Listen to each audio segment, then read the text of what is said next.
देखो यहाँ पे दो चीजें हैं, variation in acceleration to gravity with respect to altitude.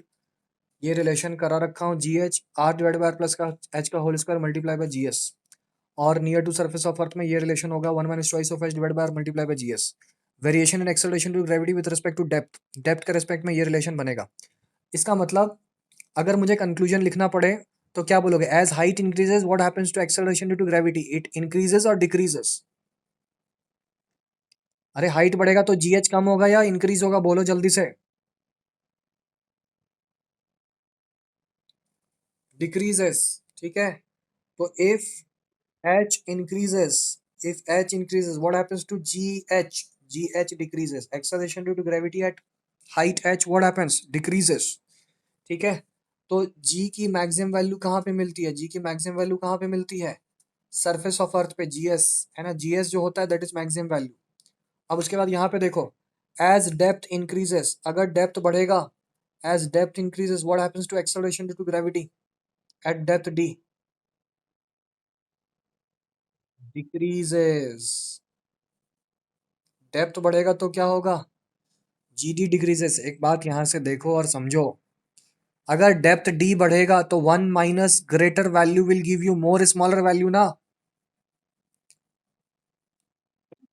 अगर डी की वैल्यू इंक्रीज करेगी तो वन में से जो आप माइनस कर रहे हो वो वाला वैल्यू इंक्रीज कर रहा है कि नहीं कर रहा है? अब 1 - 0.1 किया और 1 - 0.3 किया तो किसमें छोटा आंसर मिला? 0.3 जब किया। ठीक है, तो 1 - मोर greater value will give you more smaller value, and smaller the value multiplied by GS will result more smaller the value of GD. नहीं समझे? समझ गए? बोलो। अरे डेप्थ बढ़ेगा तो जीडी कम होगा, डेप्थ बढ़ेगा तो जीडी कम होगा। तो हाइट बढ़ेगा तो भी जीएच कम होगा, डेप्थ बढ़ेगा तो भी जीडी कम होगा। इसका मतलब जीएस की वैल्यू क्या है? Maximum. Acceleration due to gravity की वैल्यू मैक्सिमम कहाँ पे मिलेगी आपको? सरफेस ऑफ अर्थ पे। ठीक है, तो आप लिखोगे विथ हाइट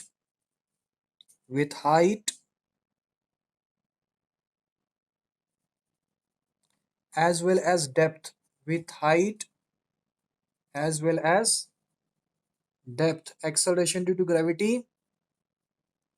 क्या बोलोगे? Acceleration due to gravity decreases और इंक्रीजेस?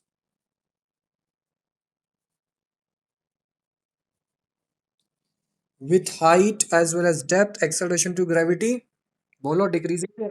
डिक्रीजेस। ठीक है, आप बोलोगे जी जो होगा दैट विल बी मैक्सिमम कहाँ पे? On surface of earth. Earth के सरफेस पे जी की वैल्यू मैक्सिमम होती है, और वैल्यू कितनी होती है बताओ? जी की वैल्यू सरफेस ऑफ अर्थ पे कितनी कितनी हो जाती है? जीएस के बराबर। जी की वैल्यू सरफेस ऑफ अर्थ पे कितनी हो जाती है? जीएस के बराबर।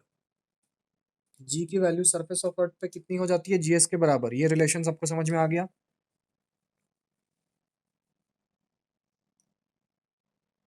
अब मेरा एक क्वेश्चन है, आप 1 किलोमीटर हाइट जाओ और 1 किलोमीटर डेप्थ में जाओ, दोनों जगह जो डिक्रीमेंट इन वैल्यू होगा वो सेम होगा या अलग अलग होगा?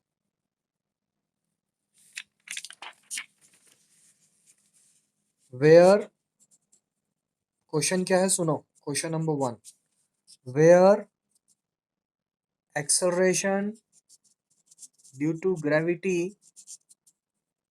इज स्मॉलर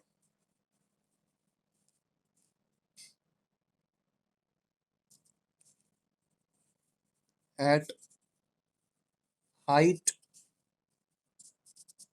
1 किलोमीटर और एट डेप्थ 1 किलोमीटर। 1 किलोमीटर के हाइट पे या 1 किलोमीटर के डेप्थ पे कहाँ पे एक्सेलरेशन ड्यू टू ग्रेविटी ज्यादा छोटी होगी? सोच के बताओ। दोनों का फार्मूला मैं आपको लिख के बताता हूँ। देखो 1 kilometer is a very small height, तो if it is a very small height then G H can be written how much? 1 - twice of H divided by R and multiply by ji S. बोलो समझ में आता है? ये वाला formula use कर सकते हैं ना? आंसर करो ईच एंड एवरी वन। ये वाला फार्मूला यूज कर सकते हैं। ठीक है, क्योंकि ये फार्मूला बना ही किसके लिए? स्मॉल हाइट के लिए। और 1 किलोमीटर कैसा हाइट है? It is a small height in comparison to radius of earth which is 6400 kilometre. G d की वैल्यू क्या होगी? 1 - d divided by r and whole has to be multiplied by how much? gs. अब आप खुद सोच लो कहाँ ज्यादा डिक्रीज करेगा वैल्यू। ये वहां पे आपने 1 किलोमीटर पुट किया, ठीक है, तो 1 किलोमीटर पे हाइट कितना? 1 किलोमीटर पे फॉर्मूला क्या बनेगा? 1 minus twice of r and multiplied by ji s. 1 kilometre height पे, 1 किलोमीटर हाइट पे, और 1 किलोमीटर के डेप्थ पे फॉर्मूला क्या बनेगा? 1 किलोमीटर के डेप्थ पे फॉर्मूला क्या बनेगा? 1 - 1 divided by r and multiplied by ji s. Relation clear है या नहीं है बोलोगे?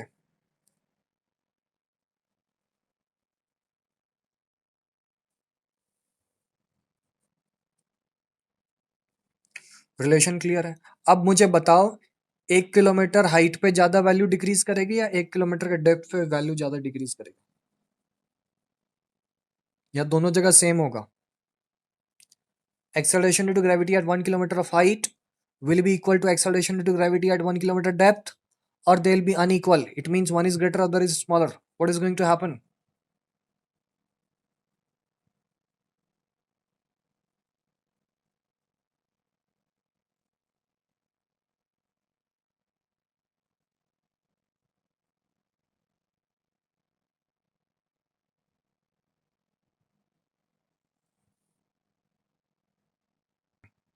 मैं इसको एक्सप्लेन कर देता हूं एक बार जल्दी से।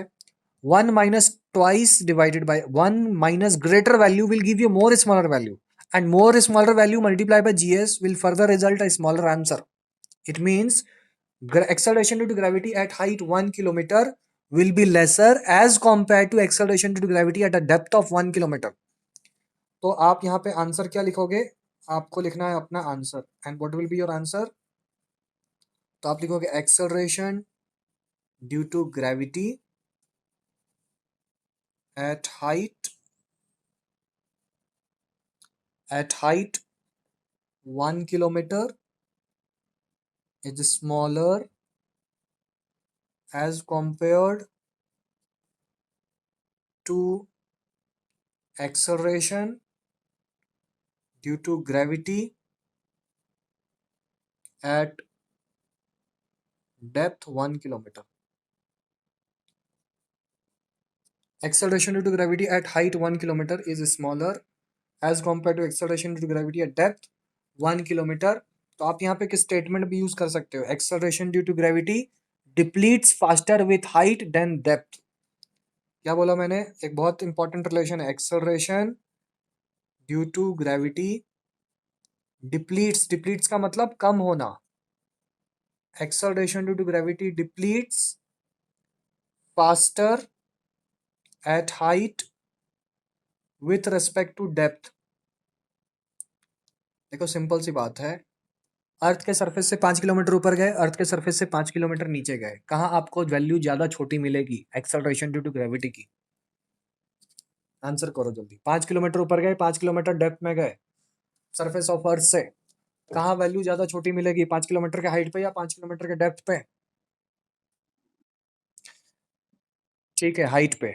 ठीक है, दोनों जगह डिक्रीज कर रहा है, बट कहाँ ज्यादा डिक्रीज कर रहा है? तो हाइट के केस में it is decreasing more. 1 mark का क्वेश्चन बनेगा यहाँ से कॉन्सेप्चुअल, बहुत अच्छा।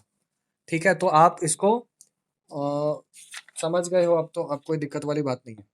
ठीक है, नेक्स्ट टॉपिक हम लोग स्टार्ट कर रहे हैं। क्या अर्थ के रोटेट करने से, अर्थ रोटेट कर रहा है कि नहीं कर रहा है? अपनी एक्सिस पे अर्थ रोटेट कर रहा है, कितने एंगुलर वेलोसिटी से? ओमेगा से। अर्थ जो है अपने ही एक्सिस पे रोटेट कर रहा है, कितने एंगुलर वेलोसिटी से? ओमेगा से। तो because of rotation of earth, ठीक है, what will happen to acceleration to gravity? Will it remain same, और there will be some change observed in the value of acceleration to gravity due to rotation of earth with constant angular velocity, that is omega. तो अर्थ जो है, मैं note करके आपको एक बात बता दूं, earth is rotating on its axis, earth अपनी एक्सिस पे रोटेट कर रहा है। तो earth is rotating on its axis with constant angular velocity omega, with constant angular velocity, and what is the this angular velocity? It is omega. Earth is rotating on its axis with constant angular velocity that is omega. तो देखते हैं यहाँ पे बात को समझते हैं अच्छे से। Consider this to be the earth. ठीक है, मैंने डायग्राम जानबूझ के थोड़ा बड़ा बनाया ताकि आपको हर चीज क्लियर दिखे। व्हाट इज लैटिट्यूड, है ना। लैटिट्यूड का मतलब क्या, देखो आप कहाँ पे रहते हो, आप अर्थ के सरफेस पे हो, है ना। You are not lying inside the earth surface, you are lying on to the earth surface. Every life is existing on to the earth surface, है ना, एवरी ह्यूमन लाइफ। तो humans are not inside the earth surface, they are on to the earth surface. ठीक है, तो अर्थ को आपको क्या करना है, अर्थ को, earth is a spherical structure. ठीक है, अर्थ क्या है, अर्थ का शेप कैसा है, it is spherical in shape. Complete spherical नहीं है बट ऑलमोस्ट स्फेरिकल आप बोलोगे, है ना। जब हम कैलकुलेशन करेंगे तो हम स्फेरिकल मान करके फिजिक्स में कैलकुलेशन करेंगे। वॉल्यूम कितना हो जाएगा, 4/3 πr³ where r will stand for, where r will stand for radius of earth, है ना। आर किसके लिए स्टैंड हो जाएगा, रेडियस ऑफ अर्थ के लिए। तो अगर अर्थ रोटेट कर रहा है अपने ही एक्सिस पे, अगर अर्थ रोटेट कर रहा है अपनी एक्सिस पे, तो अर्थ का एक पॉइंट मानता हूं मैं यहाँ पे, जहाँ पे एक स्मॉल एम मास एग्जिस्ट करता है ना। स्मॉल एम मास कहाँ पे है, मतलब ये एक पर्सन का मास है, हु इज हियर, है ना, on to the earth surface. तो he is making some angle with the center of the earth, है ना। ये कुछ एंगल बना रहा है सेंटर ऑफ अर्थ के साथ। कितना एंगल बना रहा है, तो I will consider this angle to be lambda, I will consider this angle to be lambda, इसको आप लैम्डा मान सकते हो, है ना। अर्थ क्या कर रहा है, अर्थ रोटेट कर रहा है ना। अर्थ को अगर आप, अगर अर्थ स्फेरिकल स्ट्रक्चर है और अगर आपने उसको बीच से कट किया ऐसा, तो आपको दो हेमिस्फेयर मिलेंगे, है ना। अर्थ को अगर बीच से काटोगे तो दो हेमिस्फेयर आपको मिलेंगे। कैसे, एक हेमिस्फेयर कुछ आपको ये मिलेगा, ठीक है, और दूसरा हेमिस्फेयर आपको ये मिलेगा। मानते हो, अर्थ को ऐसा बीच से कट कर दिया तो ये वाला। अब इस सेंटर से, है ना, इस सेंटर से जो इंसान सरफेस ऑफ अर्थ पे है उस पॉइंट को ज्वाइन कर दो। सेंटर से जो इंसान सरफेस पे उस पॉइंट को ज्वाइन कर दो, तो जितना एंगल बनता है इसको हम लोग लैम्डा बोलते हैं, और लैम्डा को बोलते हैं लैटिट्यूड। लैम्डा को क्या बोलते हैं, lambda is known as latitude. तो आप ये बात, हाँ, लैम्डा को लैटिट्यूड बोलते हैं, है ना। अर्थ का हर लोकेशन लैटिट्यूड और लॉन्गिट्यूड के टर्म्स में डिफाइंड है ना। जब आप जीपीएस में अपना पोजीशन डालोगे कि this much latitude and this much longitude, तो वो एक पर्टिकुलर लोकेशन ऑफ अर्थ को रिप्रेजेंट करता है। अब आगे की बात समझो, अर्थ क्या कर रहा है, तो अर्थ अपने ही एक्सिस पे रोटेट कर रहा है ना। अर्थ अपने ही एक्सिस पे क्या कर रहा है, रोटेट कर रहा है ना। तो अर्थ अपने एक्सिस पे कुछ इस तरह से रोटेट कर रहा है, कितने एंगुलर वेलोसिटी से, ओमेगा से। So earth is rotating on its axis, Earth is rotating on its axis with constant angular velocity that is omega. Earth is rotating on its axis with constant angular velocity that is omega. Earth अपने ही axis पे rotate कर रहा है constant angular velocity omega से। तो अर्थ पे रखा हुआ each and every object is rotating with constant angular velocity omega और नॉट। अगर आप अर्थ के सरफेस पे बैठे हुए हो तो you are not in state of rest. ठीक है, आप अर्थ के साथ घूम रहे हो, रोटेट कर रहे हो, बट आपको पता नहीं चल रहा है। क्यों, क्योंकि अर्थ का जो स्ट्रक्चर है, अर्थ का जो रेडियस है, अर्थ का जो साइज है, it is so enormous, enormously large कि यू डोंट कंसिडर, है ना, आप इसका मूवमेंट को ऑब्जर्व नहीं कर पाते हो, you are not capable of observing the movement. And secondly, angular velocity is not so large कि आपको ऐसा कुछ एक्सपीरियंस होगा। ठीक है, तो ये मास भी रोटेट कर रहा है। अब आपको इमेजिन करना पड़ेगा, अगर यहाँ पे एक मास है और ये अर्थ ऐसा घूम रहा है, तो ये मास भी ऐसे घूम रहा है कि नहीं घूम रहा है, बताओ। This mass is also rotating. अब आगे की बात ध्यान से सुनना, यहाँ से लेके यहाँ तक रेडियस ऑफ अर्थ कितना है, कैपिटल आर। मानते हो, रेडियस ऑफ अर्थ यहाँ से लेके यहाँ तक कैपिटल आर है। ठीक है, ये मास जो है वो कितने डिस्टेंस पर है, कहाँ से, एक्सिस ऑफ रोटेशन से, है ना। कहाँ से, एक्सिस ऑफ रोटेशन से ये स्मॉल एम कितनी दूरी पर है, तो इसको हम लोग बोलते हैं एक्सिस ऑफ रोटेशन। इसका, इसको आप क्या बोलोगे, you can call this to be as axis of rotation. So axis of rotation से ये मास कितनी दूरी पर है, स्मॉल आर की दूरी पर। और ये मास क्या कर रहा है, स्मॉल, ये स्मॉल एम जो है ये रेस्ट में नहीं है, ये घूम रहा है। कैसे घूम रहा है, तो भाई इधर भी स्मॉल आर होगा, और ये स्मॉल एम जो है वो कुछ इस तरह से यहाँ पे घूम रहा है, रोटेट कर रहा है। ठीक है, अर्थ पे रखा हुआ हर चीज घूम रहा है, मगर सबका रेडियस एक्सिस ऑफ रोटेशन से, रेडियस ऑफ रोटेशन। ठीक है, स्मॉल आर को क्या बोलोगे, स्मॉल आर को बोलोगे radius of rotation for small m, है ना। मैं यहाँ पे इस बात को लिखता हूँ, इंपॉर्टेंट बात है। स्मॉल आर को क्या बोलना है? Radius of rotation. हाँ, फॉर स्मॉल एम का रेडियस ऑफ रोटेशन कितना है? तो स्मॉल एम का radius of rotation small r है, जो कि रेडियस ऑफ अर्थ के बराबर नहीं है, उससे काफी कम है। अब एक बात बताओ, अगर आप इस पर्टिकुलर पॉइंट पे रहोगे तो इसको हम लोग क्या बोलते हैं? पोल बोलते हैं या नहीं बोलते हैं? और इसको हम लोग इक्वेटर बोलते हैं। ठीक है, तो अगर आप पोल्स पर हो तो स्मॉल आर की वैल्यू कितनी होगी? 0। इसका मतलब उस समय आप कोई भी रोटेशन एक्सपीरियंस नहीं कर पाओगे, है ना। आप जितना ज्यादा रेडियस पे घूमोगे उतना ही ज्यादा सेंट्रीपिटल और सेंट्रीफ्यूगल फोर्स काम करता है। ठीक है, अभी इसका रिलेशन भी समझाता हूं। अब मेरी बात ध्यान से सुनो। सेंट्रीपिटल फोर्स का फॉर्मूला सबको पता है कि नहीं पता है? बताओ, सेंट्रीपिटल फोर्स का फॉर्मूला क्या होता है? देखो, कुछ इंपॉर्टेंट बात समझना पड़ेगा, है ना। अगर आपका पीछे का कॉन्सेप्ट क्लियर नहीं है तो यहाँ पे दिक्कत आएगा। सेंट्रीपिटल फोर्स का फॉर्मूला बोलो जल्दी से, कितना होता है?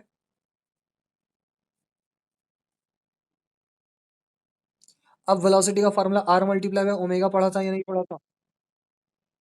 वेलोसिटी का formula r multiply by omega हमने पढ़ा था। ओमेगा क्या है बताओ? Omega is angular velocity. Omega क्या है? Angular velocity. आर क्या है? Radius of rotation. वी क्या है? Velocity of that body. V linear velocity है, ओमेगा एंगुलर वेलोसिटी है। वी कैसा वेलोसिटी है? Linear velocity. ओमेगा कैसा वेलोसिटी है? Angular velocity. दोनों के बीच में क्या रिलेशन? तो linear velocity it is equal to radius multiply by angular velocity.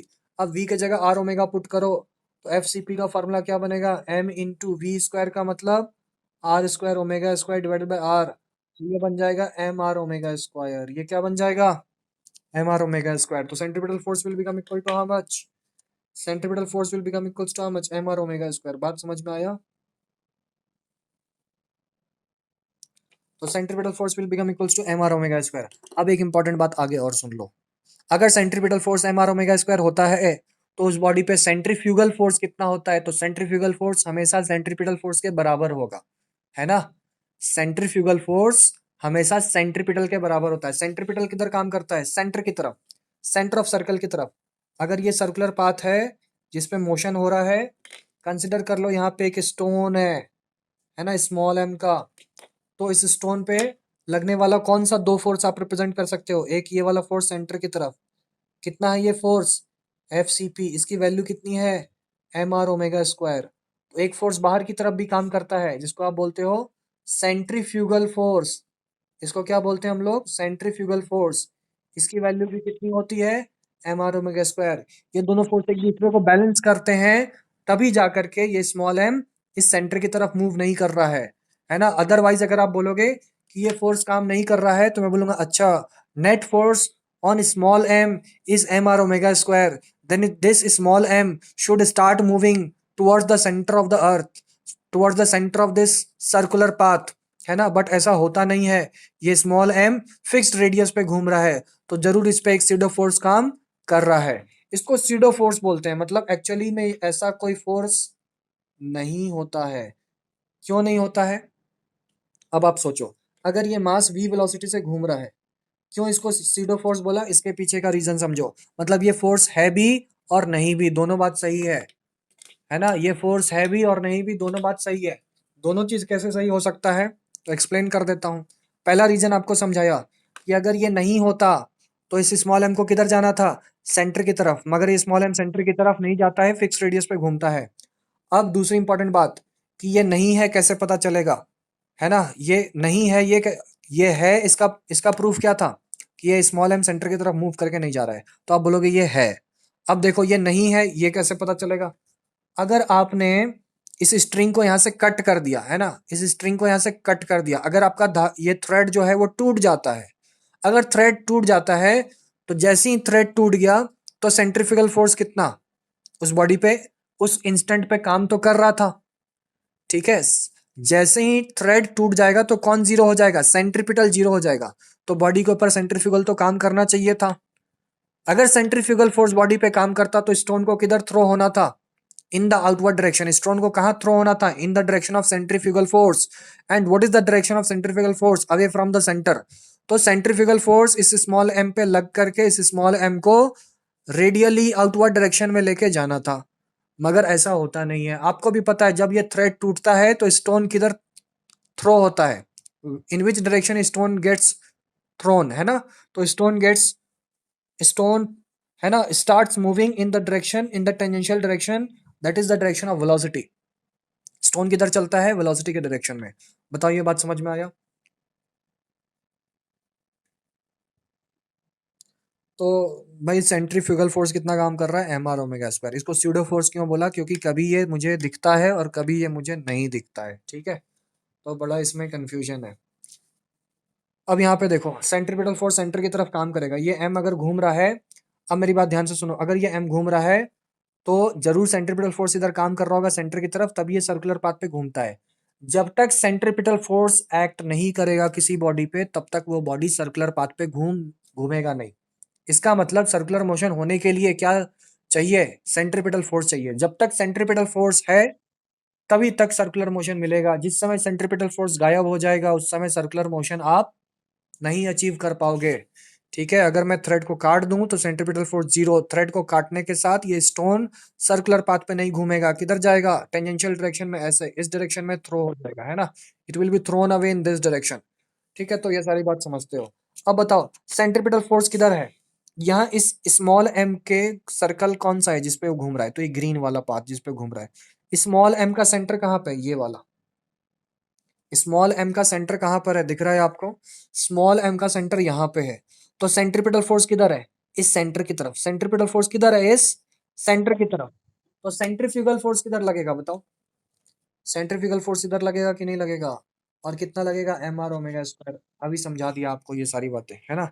Centrifugal force कितना लगेगा? M are omega square. अगर पीछे का कुछ नहीं भी पढ़े हो फिर भी मैंने सारा जानकारी आपको दे दिया, ठीक है? तो ऐसा कुछ नहीं है कि पीछे का चीज से कोई ऐसा डाउट आपको जनरेट हो रहा है तो वो अभी के अभी क्लियर कर लो, है ना? पीछे का किसी कॉन्सेप्ट ऐसा नहीं है जो मिस हो रहा है और जिसके कारण आपको डाउट आए। तो इस एम आर ओमेगा स्क्वायर के दो कंपोनेंट अब हम लोग तोड़ेंगे, है ना? कौन कौन से दो कंपोनेंट? एक बात मुझे बताओ, इस पे एम जी किधर काम कर रहा है? इस स्मॉल एम पे एम जी का फोर्स किधर काम कर रहा है बताओ? इधर काम कर रहा है कि नहीं कर रहा है? अरे एम जी किधर काम करता है? सेंटर ऑफ अर्थ की तरफ। एम जी किधर काम करता है? सेंटर ऑफ अर्थ की तरफ। तो यहाँ पे कितना फोर्स काम कर रहा है? एम इंटू मैंने मान लिया जी, ठीक है? M g is the force which is acting on it. अब इसके बाद ये अगर लैम्डा है तो मैं दो कंपोनेंट यहाँ पे आपको बना के दिखाता हूँ, ध्यान से देखना। एक कंपोनेंट इस डायरेक्शन, ठीक है? और इसी डायरेक्शन का कंपोनेंट मुझे चाहिए। ये लैम्डा है तो ये भी लैम्डा होगा कि नहीं होगा? अरे भाई ये लैम्डा तो ये लैम्डा, ये लैम्डा तो ये भी लैम्डा, वर्टिकली अपोजिट एंगल हो गया ना? अब अगर ये लैम्डा है तो इस एम आर ओमेगा स्क्वायर का मैं कंपोनेंट तोड़ूंगा, ध्यान से देखना। इस एम आर ओमेगा स्क्वायर का कंपोनेंट इधर कितना होगा? कोई मुझे बता पाएगा? इस एम आर ओमेगा स्क्वायर का कंपोनेंट इस डायरेक्शन में कितना होगा? बोलोगे जल्दी से? इस एम आर ओमेगा स्क्वायर का कंपोनेंट इस डायरेक्शन में कितना होगा?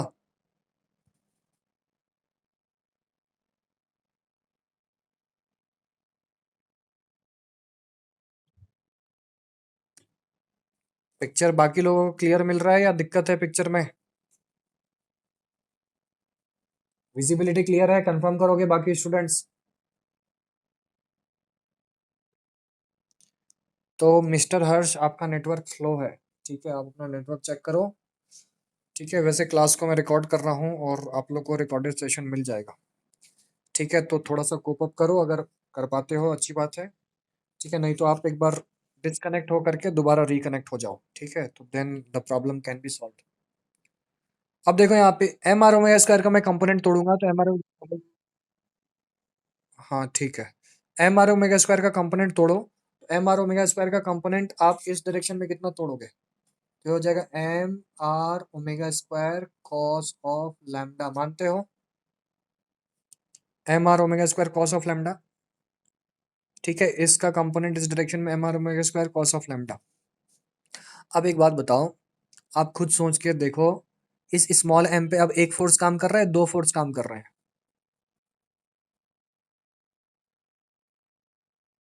इस स्मॉल एम पे दो फोर्स काम कर रहे हैं, एक एम जी नीचे की तरफ जो इस सेंटर ऑफ अर्थ ने अप्लाई किया, है ना, जो कि सेंटर ऑफ अर्थ ने अप्लाई किया।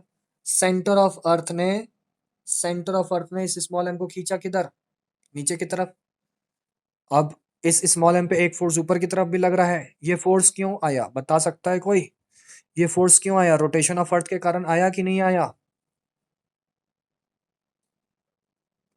अरे ओमेगा का मतलब एंगुलर वेलोसिटी, अगर अर्थ रोटेट करना बंद कर दे तो एंगुलर वेलोसिटी कितना, जीरो। और एंगुलर वेलोसिटी जीरो, तो ये ऊपर की तरफ जो फोर्स लग रहा है m are omega square cos lambda, ये भी zero. But due to rotation of earth this force will act in the opposite direction of m g. अब मेरी बात ध्यान से सुनो, यहाँ पे जो एक्सेलरेशन ड्यू टू ग्रेविटी है सरफेस पे, वो अभी तक आप कितना बोलते थे, g s, that is acceleration due to gravity on surface of earth. अभी जो एक्सेलरेशन ऑफ ग्रेविटी आप यहाँ पे प्रेजेंट करोगे उसको लिखोगे जी डैश। कितना लिखोगे? जी डैश। तो जी dash is acceleration due to gravity on small M. अब स्मॉल एम पे लगने वाला नेट फोर्स कितना होगा उसको मैं लिखता हूँ।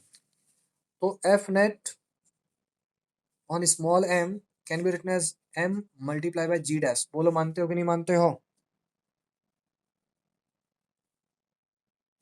ठीक है, नेट फोर्स स्मॉल एम पे कितना लगेगा? अब मुझे सोच के बताओ कौन सा फोर्स ग्रेटर है? दो फोर्सेस पे ऊपर काम कर रहा है, एक एम जी और एक m are omega square cos, m are omega square cos of lambda. कौन सा फोर्स ग्रेटर है, एम जी या m are omega square cos lambda? जल्दी जल्दी बोलो। एम जी फोर्स बड़ा है या m are omega square cos of lambda छोटा है, एम जी बड़ा है? एम जी बड़ा है। अगर एम जी छोटा हो जाएगा तो ये मास किधर जाएगा? इन the direction of net force. So this mass will be thrown away in the direction of net force if mr omega square cos lambda becomes greater as compared to mg. But here we know that mg is greater as compared to mr omega square cos lambda, reason being this mass remains on the surface, it is not thrown away in any direction, in a outward direction. ठीक है, ये outward direction में in the direction of m are omega square cos lambda के direction में throw नहीं हो रहा है, ये सरफेस पे है, तो जरूर एम जी नीचे की तरफ लगने वाला फोर्स बड़ा है। अब नीचे लगा अगर 100 न्यूटन, ऊपर लगा 80, ऊपर लगा 20 न्यूटन, तो इस स्मॉल एम पे नेट फोर्स कितना लगा, 80 न्यूटन। और किधर लगा 80 न्यूटन? डाउनवर्ड डायरेक्शन में। मानते हो इस बात को? तो net force on small M कितना हो जाएगा, M ji minus M are omega square cos lambda. Net force on small M कितना हो जाएगा, M ji minus M are omega square cos lambda. तो net force on M will become equals to how much, M ji minus M are omega square cos of lambda will become equals to M into ji dash. What is ji dash? तो जी dash is acceleration due to gravity due to rotation of earth on surface. तो m into ji dash can be written as M ji minus M are omega square cos of lambda. Further what you can write, G dash can also be written as G minus, ठीक है, R into omega square cos of lambda. ठीक है, अभी इस relation को और modify करेंगे। ठीक है, अभी ये रिलेशन फाइनल मॉडिफाइड नहीं हुआ है। यहाँ से स्मॉल आर को मैं हटा करके कैपिटल आर को इंट्रोड्यूस करूंगा। मैं स्मॉल आर को हटा के कैपिटल आर को इंट्रोड्यूस करूंगा, क्योंकि अर्थ के अलग अलग लोकेशन पे, एक बात मुझे बताओ, आप अर्थ के किसी भी लोकेशन पे चले जाओगे, है ना, तो क्या कैपिटल आर की वैल्यू वेरी करेगी या सेम रहेगी? क्या स्मॉल आर की वैल्यू सेम रहेगी? नहीं, स्मॉल आर का वैल्यू वेरी करेगा। इक्वेटर पे स्मॉल आर का वैल्यू रेडियस ऑफ अर्थ के बराबर, पोल पे स्मॉल आर का वैल्यू जीरो। इसका मतलब स्मॉल आर जो है वो वेरी कर रहा है किसके रिस्पेक्ट में, with respect to different locations on earth. Earth के अलग अलग लोकेशन पे क्या वेरी करता है स्मॉल आर, क्या कांस्टेंट है, कैपिटल आर। तो स्मॉल आर को मैं रिप्लेस करूंगा किसके टर्म्स में, कैपिटल आर के टर्म्स में। कैसे रिप्लेस करेंगे, कैसे रिप्लेस करेंगे, देखो बहुत आसान है। ये वाला आर के बराबर है ना, रेडियस आर के बराबर, और ये वाला लैम्डा के बराबर है कि नहीं है? अब एक ट्राइंगल में आपको दिखाता हूँ। इस ट्राइंगल में ध्यान से देखो, मैं ट्राइंगल लिखूंगा नहीं क्योंकि जगह नहीं है। इस ट्राइंगल में cos lambda is base divide by hypotenuse होगा कि नहीं होगा? अरे cos lambda will become equals to small r divide by capital r, होगा कि नहीं होगा, बोलो। इस ट्राइंगल में कॉस लैम्डा कितना होगा, base divide by hypotenuse, who is the base small r, who is the hypotenuse capital r. So cos lambda will become equal to small r divide by capital r. इसका मतलब small r की value कितनी होगी, small r की value होगी r into cos lambda. Small r की value कितनी होगी, r multiply by cos of lambda. बोलो समझ में आ गया? तो स्मॉल आर को मैं किससे रिप्लेस कर सकता हूँ? R multiply by cos of lambda से। स्मॉल आर को मैं किससे रिप्लेस कर सकता हूँ? R multiply by cos of lambda से। तो जी डैश क्या है? अभी लिखेंगे थोड़ी देर में। जी माइनस स्मॉल आर को मैं किससे कैसे रिप्लेस कर सकता हूँ? R multiply by cos of lambda multiply by omega square into cos of lambda. Bracket में मेंशन करो कि सिंस स्मॉल आर क्या होता है? R multiply by cos of lambda. ठीक है, तो रिप्लेस कर दिया। इसके बाद जी डैश का रिलेशन क्या बनेगा? G minus are into omega square cos square lambda.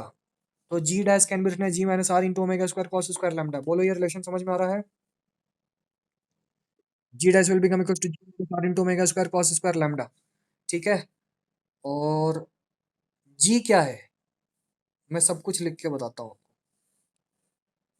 Ji dash का मतलब, जी डैश का मतलब acceleration due to gravity due to rotation of earth, due to rotation of earth. Earth के रोटेशन से जी की वैल्यू जी नहीं मिल, और जी क्या है? जी जो है that is acceleration due to gravity on surface of earth, on surface of earth. मतलब जी जो है वो किसके बराबर? जीएस के बराबर, जिसकी वैल्यू कितनी है? 9.81। अब मुझे एक बात बताओ कि अर्थ अगर रोटेट करेगा तो जी dash that is acceleration due to gravity due to rotation of earth.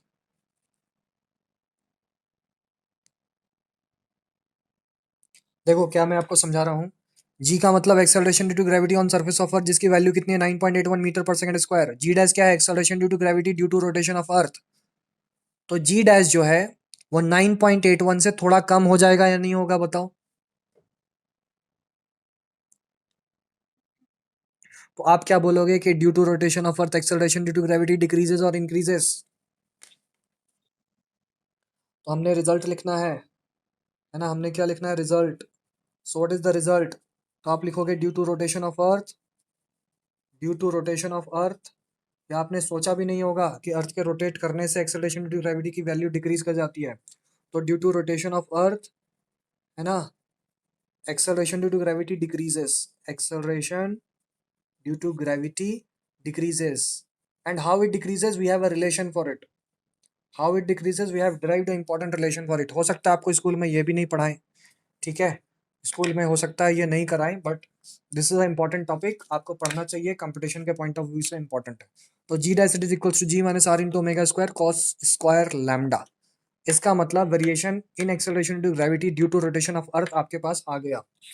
Variation in acceleration due gravity due to rotation of earth आपके पास आ गया। क्या रिलेशन आया? Late us write again and define the two conditions, that is equator and pole. तो variation कहाँ पर? In acceleration due to gravity, variation in acceleration due to gravity, variation in acceleration due to gravity किसके कारण? Due to rotation of earth, due to rotation of earth. Earth के rotation की वजह से, अर्थ के रोटेशन की वजह से एक्सेलरेशन ड्यू टू ग्रेविटी की वैल्यू चेंज कर जाती है। और कितना चेंज करता है? तो जी dash is equals to G minus are into omega square cos square lambda. And this is the important relation. ठीक है, ये जी का वैल्यू कितना होता है? ये 9.81 में से आपने कितना माइनस कर दिया? R into omega square cos square lambda. तो आपको क्या मिल जाएगा? G dash. So this is a very very very important relation.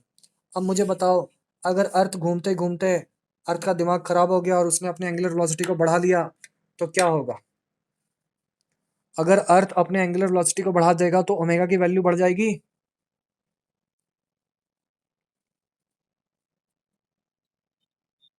Omega का वैल्यू बढ़ते बढ़ते बढ़ते हो सकता है कि ओमेगा का वैल्यू इतना लार्ज हो जाए कि ये कैलकुलेशन करने के बाद आपको ये आंसर कितना मिले?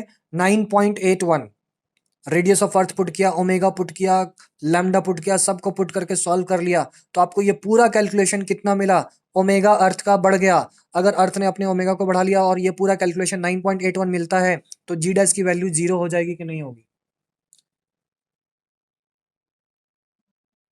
तो जी डैश की वैल्यू जीरो कब होगी?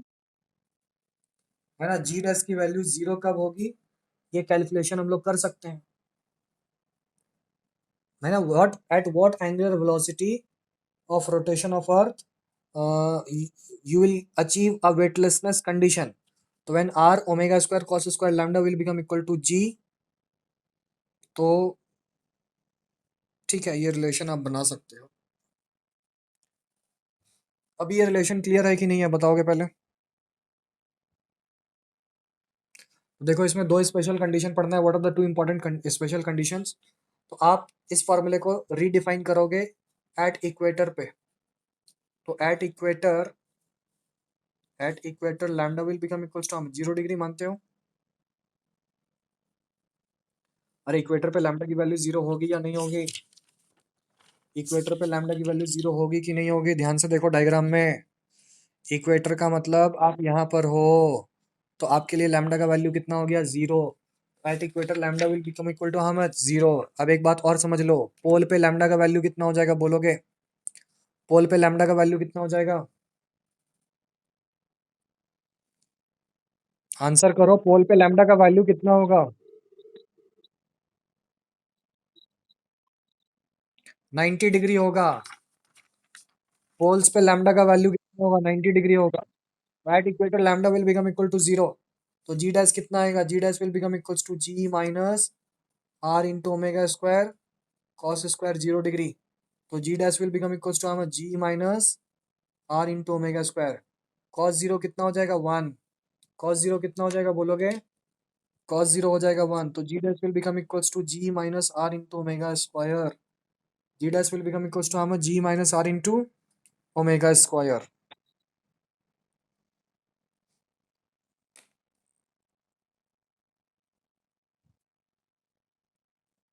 ठीक है। तो जी dash will become equal to G minus are into omega square. एक इंपॉर्टेंट बात और समझो। At poles at poles lambda will become equals to how much, 90 degree. अगर लैम्डा 90 हो जाएगा तो जी dash will become equals to how much, g minus are into omega square cos square 90 degree. Cos 90 कितना हो जाएगा, जी। कॉस 90 जीरो हो जाएगा, तो जी डैश किसके बराबर हो जाएगा, 0 के बराबर। ये वाला टर्म पूरा 0, तो जी डैश किसके बराबर हो गया, जी के बराबर। इसका मतलब due to rotation of earth there is no change in acceleration due to gravity at poles, है ना। Due to rotation of earth there is no change. मैं इस बात को यहाँ पे लिख देता हूँ। क्या बोला मैंने, ड्यू टू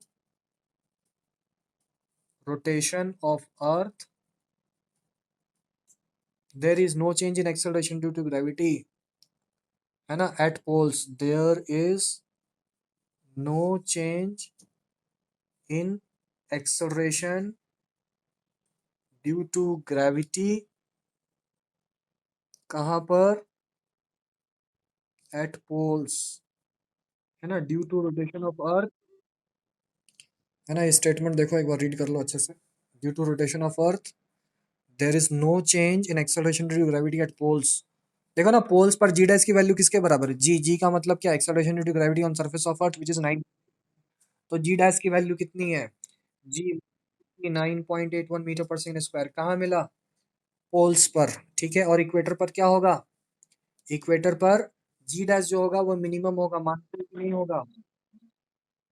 जी डैश की वैल्यू जो होगी that is going to become minimum.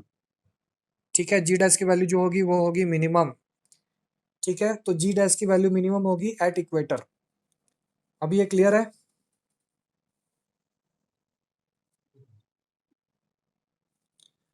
ठीक है, तो ये हमने कर लिया एक important relation.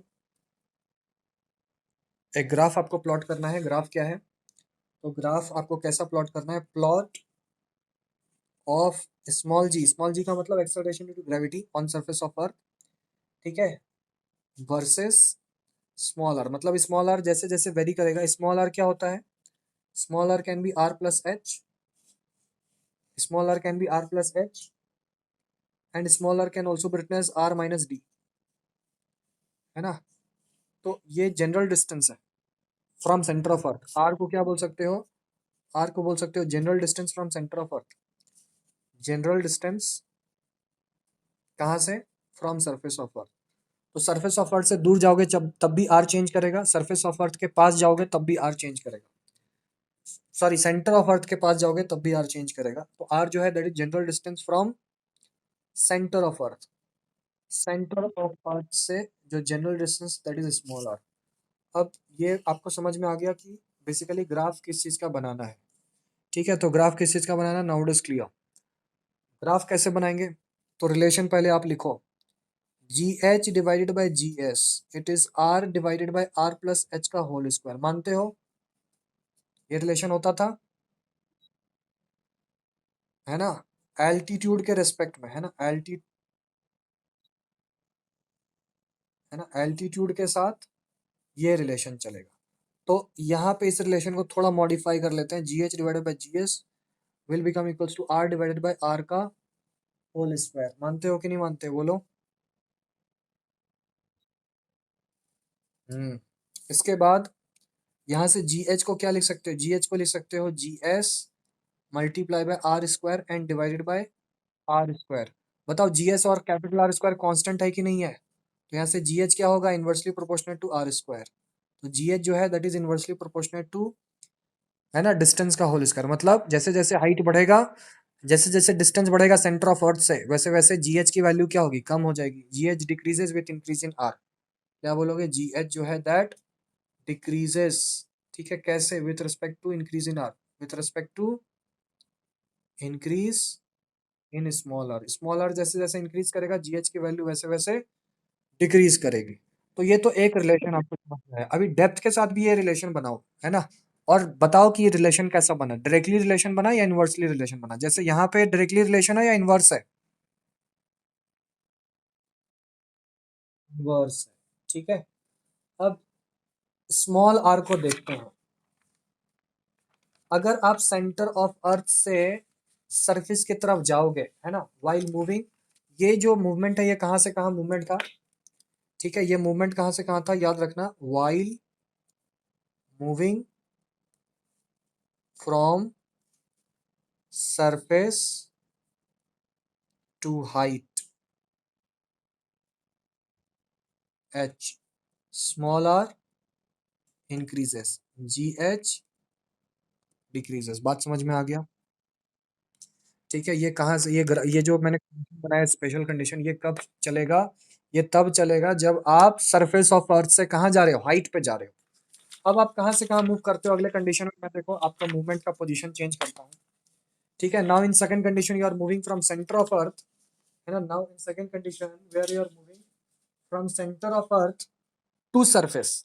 Centre of earth से सरफेस की तरफ जब आप चलोगे तो ये ग्राफ किस तरह से, रिलेशन किस तरह से बनेगा और ग्राफ किस तरह से बनेगा, ध्यान से देखेंगे।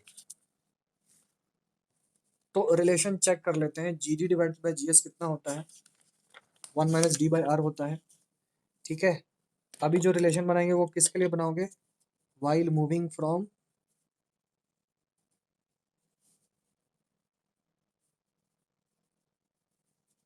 Centre of earth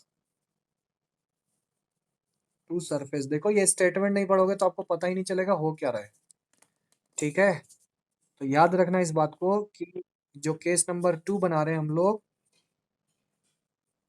case number 2 बना रहे हैं हम लोग, एक तो यहाँ पे हम लोग सेकंड कंडीशन डिस्कस कर रहे थे। सेकंड कंडीशन क्या था, while moving from centre of earth to surface. तो आपके पास एक फॉर्मूला है g d divided by ji s का, कितना था, 1 - d डिवाइडेड बाई आर। याद, एक काम करो, जी d divided by G S को मैं और कैसे लिख सकता हूँ, r - d divided by r लिख सकता हूँ या नहीं लिख सकता हूँ।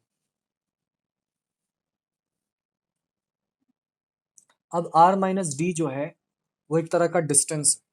ठीक है, r - d कैसे डिस्टेंस है समझो यहाँ पे। ठीक है, आपका पोजीशन ये सेंटर ऑफ अर्थ है और आपका पोजीशन कहाँ है, आपका पोजीशन यहाँ पे। तो आप कितने डेप्थ पे हो बताओ,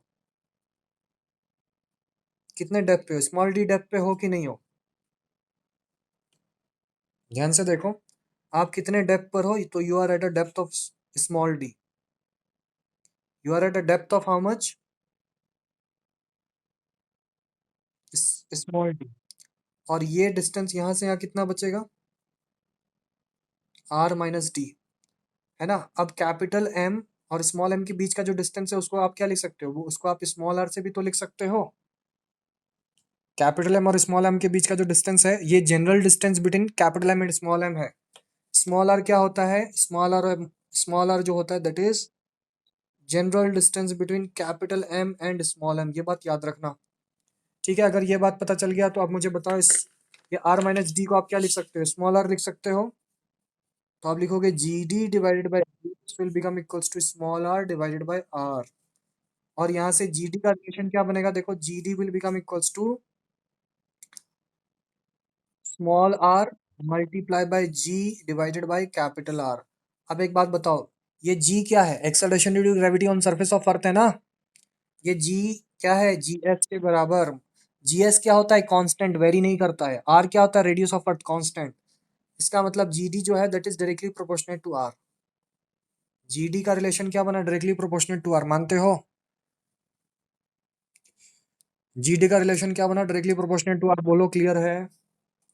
तो जीडी का रिलेशन अगर डायरेक्टली प्रोपोर्शनल टू आर है और जीएच का relation inversely proportional to are are square था, ठीक है, जो कि रिलेशन अभी हमने कहीं बनाया था। तो एक सेकंड बस होल्ड करो, मैं रिलेशन दिखा दूं आपको।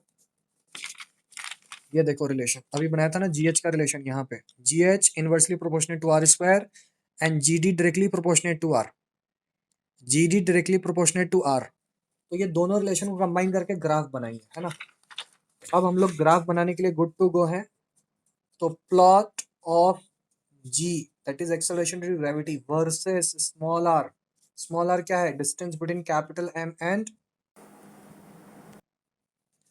ग्राफ का रिलेशन हमने कैलकुलेट कर लिया। रिलेशन क्या बना था कि जीडी जो है that is directly proportional to r and g h जो है that is inversely proportional to r square.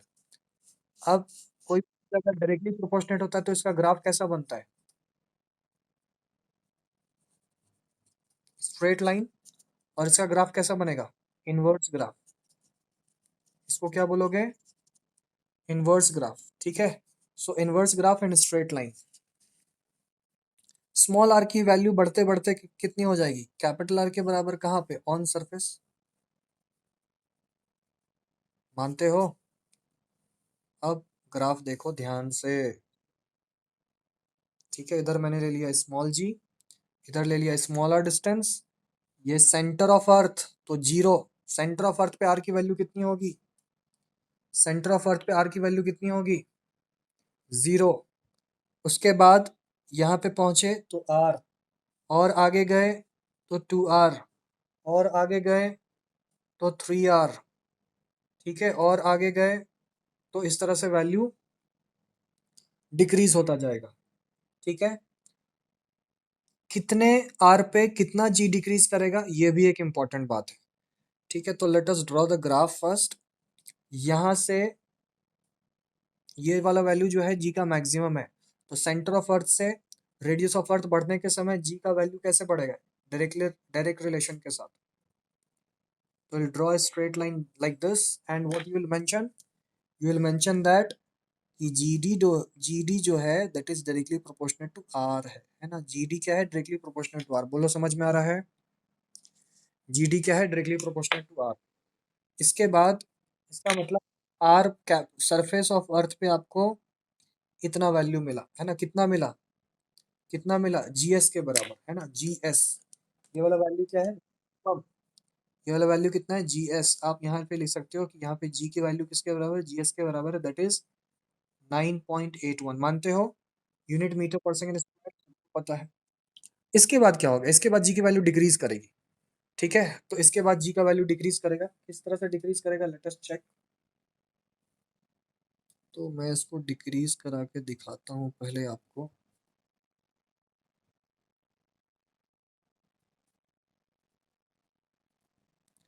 देखो कुछ इस तरह से डिक्रीज करेगा, ये बनेगा आपका इनवर्स ग्राफ, है ना। ये क्या बना, इनवर्स ग्राफ।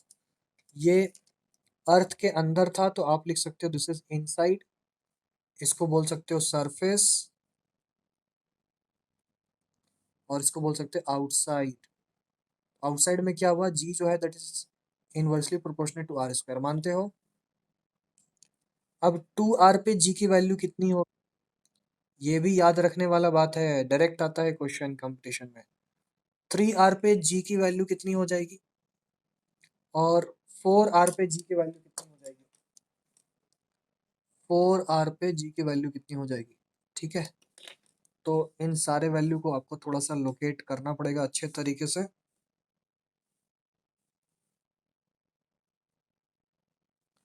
देखो मैं लोकेट कर रहा हूँ, ध्यान से देखना। 2r पे g की वैल्यू, 2r पे g की वैल्यू है ना, ये देखो 2r पे g की वैल्यू हो जाती है g/4, आप कैलकुलेट कर सकते हो इसको। 3r पे g की वैल्यू हो जाती है g/9, और 4r पे g की वैल्यू हो जाती है g/16। बोलो समझ पाओगे या नहीं समझ पाओगे।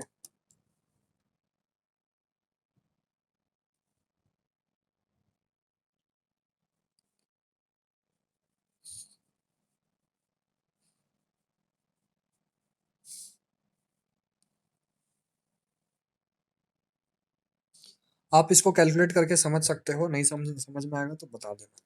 आपके पास जी एच का रिलेशन है r/r+h का होल स्क्वायर, है ना, तो आप पुट करके सॉल्व कर सकते हो। जी एच का रिलेशन है, क्या है, g h it is equals to r divided by r square and divided by r+h का whole square, r square divided by r+h का होल स्क्वायर, ये रिलेशन है। जब हाइट की वैल्यू रेडियस के बराबर हो जाएगी तो कितना आंसर हो जाएगा। ठीक है, ये डिवाइडेड बाय क्या है, जी एस। ठीक है, तो g h will become equals to how much when height will become equals to 2r, तो it will become equals to how much, calculate कर लो।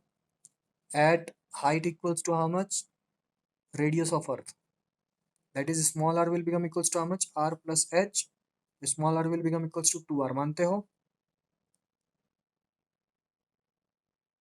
अरे at height equals to radius of earth, small r का value कितना, r+h के terms में लिखो तो small r को क्या लिखोगे, 2r, तो स्मॉल r को 2r लिखा, तो रिलेशन क्या बना हमारे पास, रिलेशन ये बन रहा है g H can be written as how much, r square divided by r+r कितना, 2r, तो 2r का होल स्क्वायर, तो ये जी एच कितना हो जाएगा, 1/4 टाइम्स ऑफ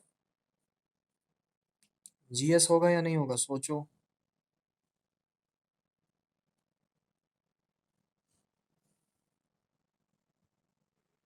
क्वेश्चन क्या है एक बार ध्यान से देखो। Calculate that imaginary angular velocity, मतलब ओमेगा की वैल्यू आपको निकालनी है। इमेजिनरी इसलिए क्योंकि ओमेगा का वैल्यू चेंज नहीं का हो सकता है, it is a constant value by which earth is rotating on its own axis. तो calculate that imaginary angular velocity of the earth effective acceleration for which effective acceleration due to gravity at equator becomes how much, 0। तो वो angular velocity कितना होगा, तो पहले equator पे answer क्या होगा, इक्वेटर का रिलेशन क्या बनेगा, तो आप लिखोगे जी dash will become equals to how much, g-r into omega square cos square lambda, ये बेसिक रिलेशन है। तो पहले तो बेसिक रिलेशन आपको आना चाहिए। अब आप लिखोगे at equator this lambda is going to become equal to how much, 0 degree. At equator this lambda is going to become equal to how much, 0 degree. तो लैम्डा 0 डिग्री हो जाएगा, तो जी dash will become equals to how much, g-r into omega square. अब पूछा है calculate that imaginary angular velocity of the earth for which effective acceleration due to gravity. G dash को क्या बोलोगे, जी डैश को पढ़ोगे effective acceleration due to gravity, g dash को क्या पढ़ोगे बोलो,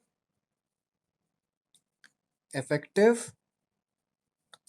acceleration due to gravity, effective acceleration due to gravity. तो effective acceleration due to gravity कितना हो जाना चाहिए, 0 हो जाना चाहिए, तो g-r into ओमेगा स्क्वायर। तो यहाँ से r into omega square can be written as g, therefore omega can be written as how much, √g divided by capital R। ठीक है, तो ओमेगा की वैल्यू कितनी होनी चाहिए, g divided by capital R।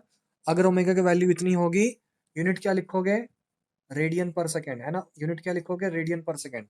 अगर ओमेगा के value g divided by capital R हो जाए unit radian per second, then what is going to happen, the effective acceleration due to gravity at equator will become equal to 0। Effective acceleration due to gravity at equator is going to become equal to 0। इसका मतलब अगर अर्थ इतने velocity से घूमेगा तो बताओ आपका wait equator पे मिलेगा या नहीं मिलेगा? You will experience zero weight और you will experience some weight. Immediate answer करो। Zero weight correct answer. ठीक है, जीरो वेट। अरे effective acceleration due to gravity अगर जीरो हो गया तो वेट का मतलब m into ji dash. Due to rotation of earth आपको वेट, आपका वेट कितना है? आपका वेट mg नहीं है, आपका वेट कितना है? m इंटू जी डैश है। आपका वेट mg नहीं है, आपका वेट कितना है? m इंटू जी डैश है। Due to rotation of earth, ठीक है, at a particular position that is lambda, at a particular, आपका जो पोजिशन है that is given in terms of lambda. Lambda is basically latitude. Question देखो क्या है जल्दी से। Question number 2, determine the speed with which the earth would have to rotate on its axis so that a person on equator would weigh how much? 3 by 5th as much as at present। उसका present wait जो भी है, तो present wait मान लो mg, present wait मान लो mg, present weight कितना मान लो mg, weight due to rotation earth, है ना, due to rotation of earth, due to rotation of earth, earth के रोटेशन के कारण जो वेट एक्सपीरियंस होता है वो कितना होता है? mg dash. जो वेट एक्सपीरियंस होता है वो कितना होता है? mg dash. And what is the relation between the two? तो आपको पता है g dash it is equals to g minus r into omega square cos square 0 degree equator पे। ये क्वेश्चन मैंने कहाँ पे लगाया? इक्वेटर पे। तो आप लिख सकते हो g dash can be written as g minus r into omega square. अब m से मल्टीप्लाई कर दो, ठीक है। तो आपने लिखा ये m g will become m into ji dash will become equals to M into g minus m into r into omega square. Next step what you can say, ये एम जी डैश कितना होना चाहिए according to the question?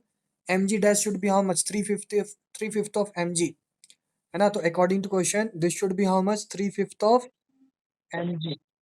तो m जी minus m into r into omega square, है ना। अब M M फिर से कैंसिल कर दो, तो यहाँ क्या बचेगा? 3/5 g can be written as how much?